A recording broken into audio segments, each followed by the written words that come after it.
Olá, gente. Sou o professor Osmar. Estamos aqui para mais uma aula de geografia. Vamos falar especificamente sobre geopolítica, em especial, comentar um pouquinho sobre a velha ordem mundial, a chamada Ordem da Guerra Fria.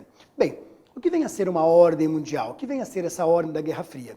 Na verdade, é a forma como o planeta, como o mundo está organizado no seu aspecto geopolítico em determinados momentos da sua história. Bem, a velha ordem mundial é porque agora existe uma nova ordem, mas essa velha ordem mundial, ela atuou desde quando e até quando? Então nós podemos entender temporalmente essa velha ordem mundial no período que vai, tá? De 1945, para que fiquemos com um referencial importante, que é o final da Segunda Guerra, até 1991, que é o quê? É o momento da dissolução da União Soviética. Então, entre o fim da Segunda Guerra Mundial e o fim da União Soviética, nós vamos ter uma forma de organização, uma forma de divisão, relações de poder existente no mundo como um todo. Bem, essa ordem mundial, ela teve um contexto. E que contexto foi esse? Então, o próprio fim da Segunda Guerra, as consequências do fim da Segunda Guerra, por exemplo, a Europa estava totalmente dizimada, nós tínhamos uma estrutura totalmente desarticulada, e não somente na Europa. O Japão também estava destruído, os Estados Unidos foi quem saiu assim, o grande vencedor, porque o território americano nunca foi bombardeado, a não ser Pearl Harbor, mas é um território americano fora da América. Bem, então, dessa forma, havia necessidade de uma reorganização de forças. Tá? E dentro dessa reorganização de forças, se percebeu que o socialismo havia crescido muito.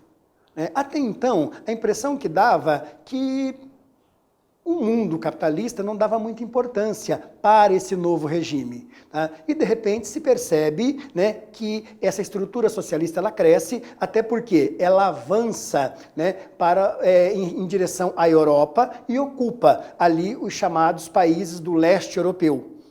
Inclusive até uma parte da Alemanha, que é a chamada Alemanha Oriental, que ficou sendo uma estrutura socialista até praticamente o final dos anos 80. Bom, vale dizer que esse crescimento do socialismo chamou a atenção de alguns líderes mundiais, entre eles Churchill. Então, o grande primeiro-ministro inglês que começou a se preocupar com esse crescimento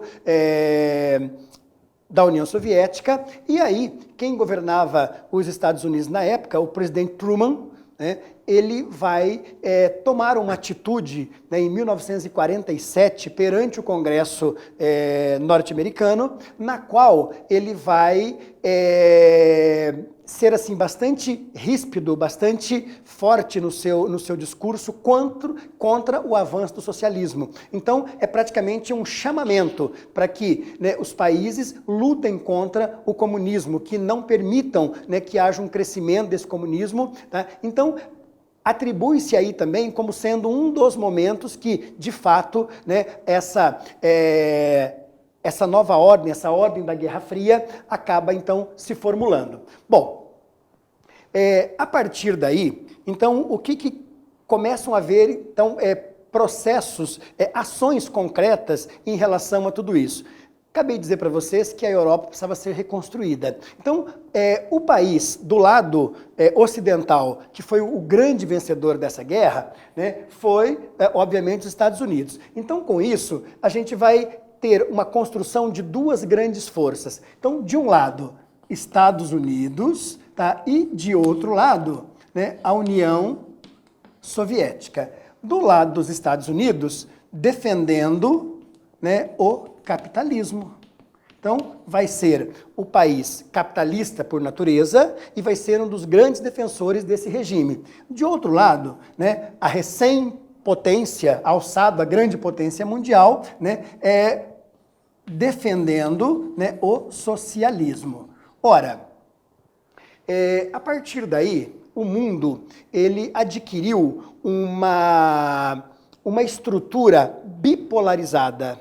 Então, é um mundo bipolar, né? Então, esse mundo bipolar significa dizer que nós estávamos organizados com duas grandes forças antagônicas, né? Então, antagônica em que sentido? Estados Unidos, né, representando o mundo ocidental, né, e pregando como forma o capitalismo, e o outro lado, né, a União Soviética, defendendo o socialismo, que inclusive tinha sido criado com a própria Revolução Russa. Então, nós temos aqui pontos de vistas, né, ideológicos extremamente diferentes e antagônicos. Então, essa divisão, né, esses dois grandes polos, eles tinham primeiramente e majoritariamente um problema de ordem ideológica.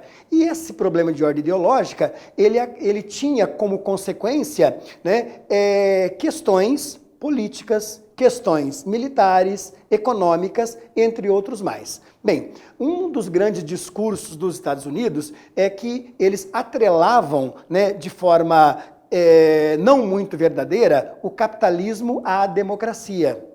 Então, vale lembrar, nem todos os países capitalistas foram ou são democráticos. Nós temos estruturas ditatoriais de regime capitalista, mas é bem verdade que nenhuma nação socialista chegou a ter uma vivência democrática ou algo que se parecesse com isso. Bem, dentro dessa estrutura socialista, né, a gente passa a ter uma forma de organização de mundo, né, que vai construir, né, uma outra maneira de dividir o planeta. Então, que divisão é essa?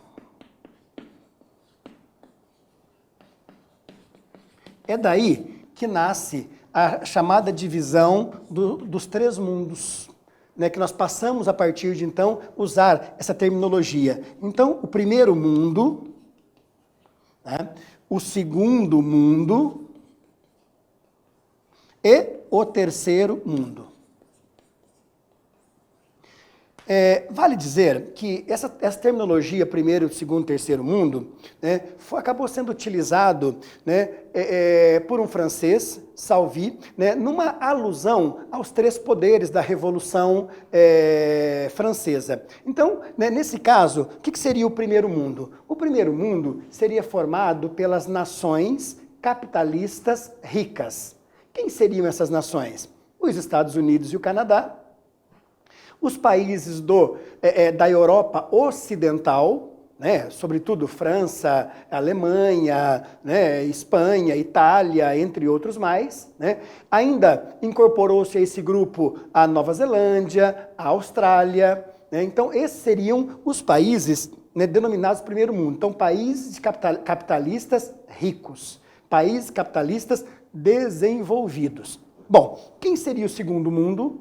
O segundo mundo é esse mundo antagônico, né, contrário ao capitalismo. Então, seriam os países formados, né, pela União Soviética, né, e pelo leste europeu. Em tese, esses constituíam o chamado segundo mundo, que eram países que, embora socialistas, acabaram constituindo uma sociedade, né, com melhor nível de desenvolvimento. Bom, ainda assim, sobrava uma grande quantidade de países que não se encaixavam nem no primeiro mundo e nem no segundo mundo.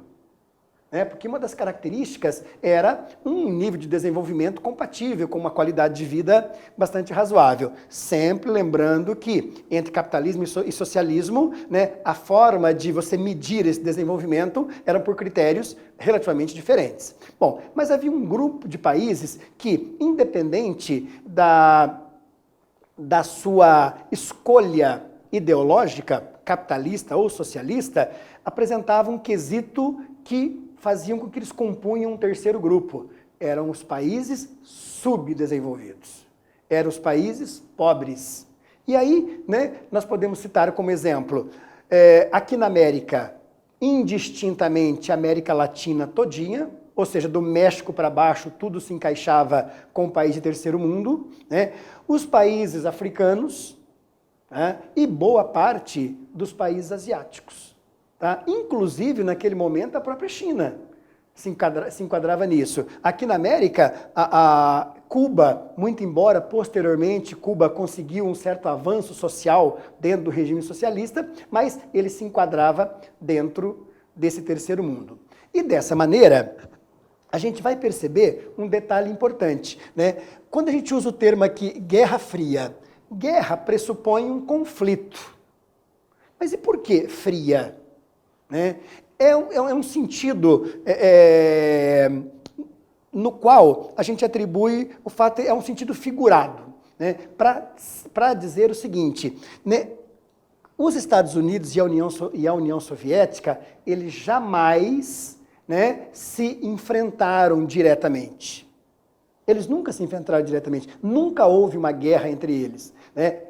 Fisicamente falando. Houve sim, né, uma guerra de nervos, houve sim uma guerra de provocações. Vale dizer que o cinema norte-americano, ele, durante muitos anos, ele bebeu, né, dessa fonte. Se nós lembrarmos de alguns filmes, né, por exemplo, Top Gun, é um filme que todo mundo, de uma forma ou de outra, já assistiu uma parte, né, pelo menos. Os filmes famosos ali, do Stallone, Rambo, né, o próprio Rocky, né, tem um dos filmes, inclusive, antagônico, na qual ele vai lutar com um soviético. Então, ali, e dentro da União Soviética, inclusive onde se tem, né, o embate final. E, obviamente, né, como foi um filme produzido pelos americanos, o Rocky sagra-se campeão daquela luta. Então, assim como, né, o cinema, as artes, de um modo geral, né, pelo menos aqui do lado ocidental, sempre pintavam o Ocidente, o capitalismo, como sendo o regime ideal, enquanto que demonizava o socialismo. Bem, então, mas de fato, eles nunca entraram em confronto direto. Haviam jogos, haviam uma série de provocações, a espionagem fazia parte, né, desse cenário, mas aonde que eles se digladiavam? Nos países do terceiro mundo. Então, por exemplo, onde houvesse um país capitalista, mas que, por um problema, normalmente, de ser uma ditadura, né, surgiam grupos rebeldes, grupos revolucionários. Então, quem é que vinha dar apoio, né, político, armamentista, né, econômico para esse grupo de revolucionários? Como o país era capitalista, ele tinha um regime oficial capitalista, vinha quem? A União Soviética. Então, a União Soviética vinha em apoio a esses grupos.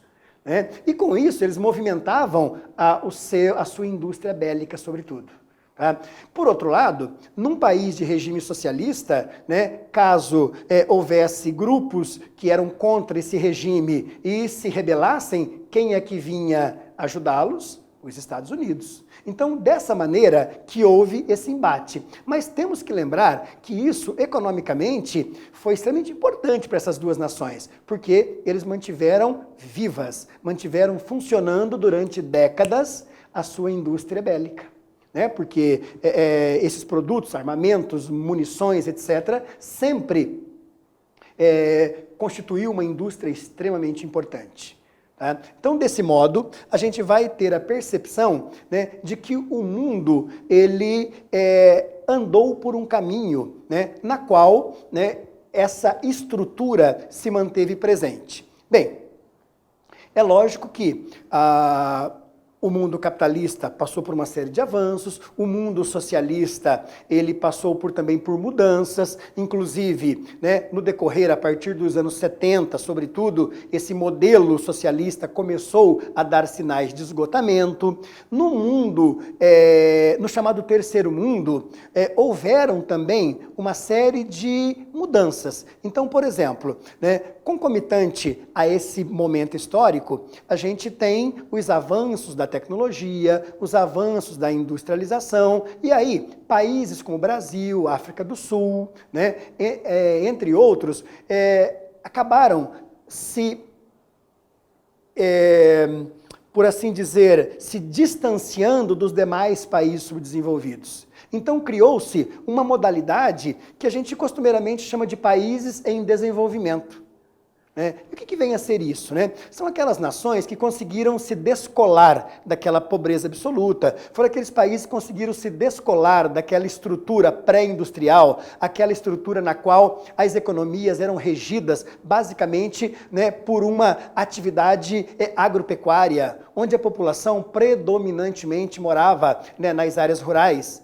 Então, nós tivemos a exemplo aqui do Brasil, como eu disse, a África do Sul, a própria Coreia do Sul, que no início dos anos 70 tinha uma situação que era muito mais pobre, muito mais subdesenvolvida que o Brasil. E quando nós comparamos hoje, a Coreia do Sul, ela está anos-luz do nosso nível de desenvolvimento. Tá? Então, dentro desse contexto, nós tivemos algumas transformações, de forma tal que esse terceiro mundo, ele não constituiu mais um bloco homogêneo. Pelo contrário, um bloco bastante heterogêneo. Então, da mesma maneira que a gente tem lá alguns países no interior da África que a população é predominantemente rural, a economia é basicamente de subsistência ou então em formas de plantation, na qual é explorada, inclusive por empresas, que vai de acordo com os interesses, sobretudo de europeus. A gente tem alguns outros países, como é o caso do Brasil.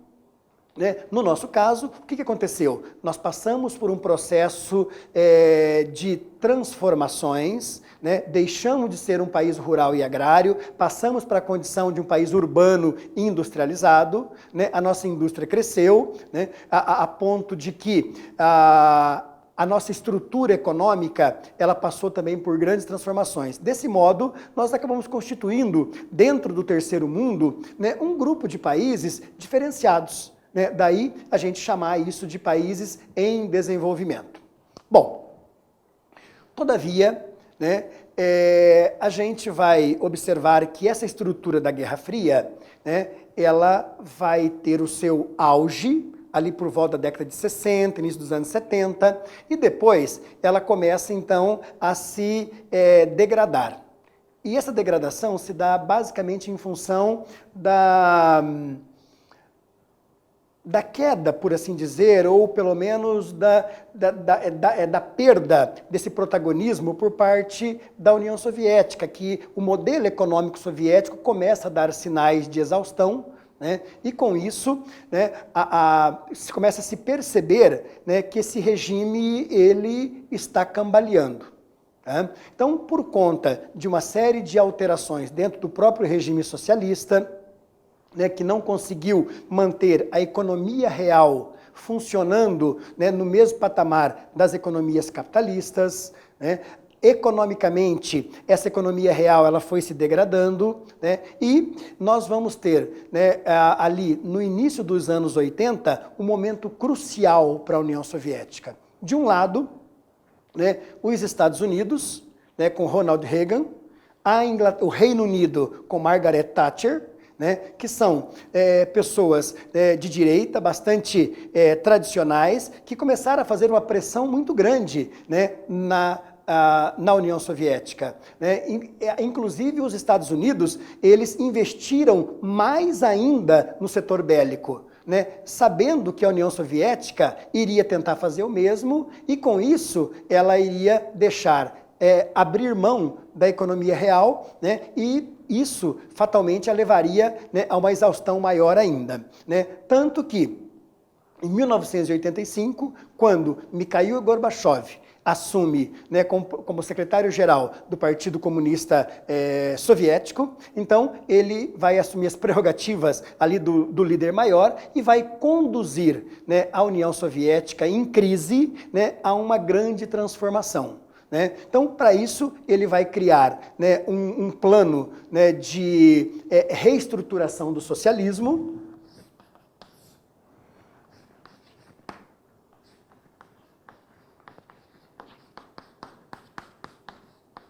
Um plano de reestruturação do socialismo que ele vai chamar de perestroika e glasnost. né, talvez sejam as duas palavras russas que todo mundo conhece. Não tem um que não conheça esses termos, que ficaram mundialmente famosos, né, por conta desse plano, né, de mudança do sistema socialista que tinha intenção Mikhail Gorbachev. Né? A intenção dele era o quê? Era recuperar a confiança da economia soviética, era reestruturar, né, essa economia tanto interna como externamente, né? Mas ele enfrentava uma série de problemas. E que problemas eram esses? Né? A confiança, né, externa, porque muitos não acreditavam que ele fosse capaz de conduzir, e o próprio regime. Que garantias jurídicas nós temos, né, como investidores de colocar o nosso dinheiro na União Soviética? Então, era um grande ponto de interrogação. Por outro lado, haviam problemas internos. E que problemas internos eram esses? Eram problemas de que, né, a elite, né, os membros da nomenclatura, que tinham certos privilégios muito diferentes da grande maioria da população, não queriam largar, né, e abrir mão desse poder. Né? Então não queriam literalmente largar o osso, por mais que o osso já estivesse bastante roído, mas eles ainda o detinham. Então, dessa maneira, Mikhail Gorbachev, ele vai conduzir essa engenharia de uma outra maneira. Então, o que ele precisava? Né? A palavra perestroika dá a ideia de uma reestruturação econômica. Então, ele precisava remodelar a economia soviética. Mas, para isso, ele precisava do apoio, né, político.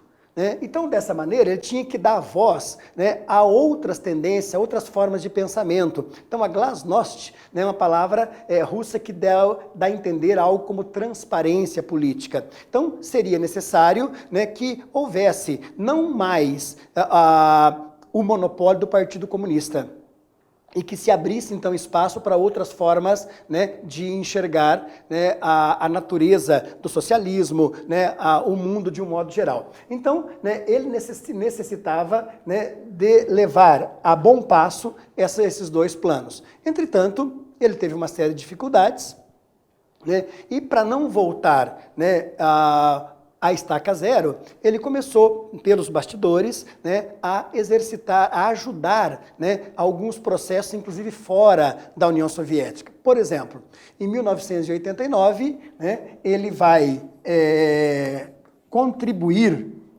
né, vai contribuir com, né, a queda do Muro de Berlim. Tá? Muro este que tinha sido construído em no início dos anos 60, né, como forma de bloquear a passagem de alemães orientais para a Alemanha Ocidental. Então, e esse Muro de Berlim ficou conhecido mundialmente como, né, o muro da separação entre capitalistas e socialistas. Ele tinha um significado muito grande. Era uma espécie de símbolo desse regime. Né? Então, ele era como se fosse uma parte daquela chamada cortina de ferro, né? Que foi, né, o desenho geográfico que separavam, né, as nações capitalistas das nações socialistas do leste europeu. Tá? Então, o Muro de Berlim, né, vale dizer que era um muro, né, existente dentro da cidade de Berlim, né, que se localizava totalmente dentro da Alemanha Oriental. Tá? Mas tinha o lado ocidental e o lado oriental. Então, esse muro estava ali presente. Então, a queda dele representa, né, uma mudança de ares, né, uma verdadeira revolução, né, para aquilo tudo para aquele momento, por assim dizer. Bom, um ano depois, 1990, né, como consequência da queda do Muro de Berlim, nós vamos ter a reunificação alemã. Tá? A reunificação alemã. Né? E aí, né, como consequência, né, desse processo todo, 1991 vai culminar com a dissolução da União Soviética, né? Antes de ocorrer essa dissolução propriamente dita, algumas nações que compunham a União Soviética começaram a alçar voo. Tá? E o caso assim mais interessante é o das chamadas repúblicas bálticas, formada ali pela Estônia, Lituânia e Estônia. Né? Então, essas nações, elas acabaram então declarando a sua independência. Né? Desse modo, se percebeu que, né, Moscou não tomou nenhuma atitude. Ela praticamente concordou com essa decisão. Então, logo em seguida, nós temos a dissolução da União Soviética, tá? E, né, no lugar dela, nasce uma instituição chamada SEI, Comunidade de Estados Independentes, né, que vai, a partir daí, então, redesenhar a história, né, daquela que foi a chamada União Soviética. Bom, com isso aqui, a gente tem o quê? O fim da Guerra Fria. Então, nesse momento, né, com a dissolução da União Soviética e o surgimento da SEI, nós vamos ter como o acontecimento, né, que vai marcar o fim de um período, o fim da Guerra Fria ou da velha ordem mundial. Porque depois da velha ordem surge uma nova ordem mundial. Mas isso é assunto para a nossa próxima aula. Até mais!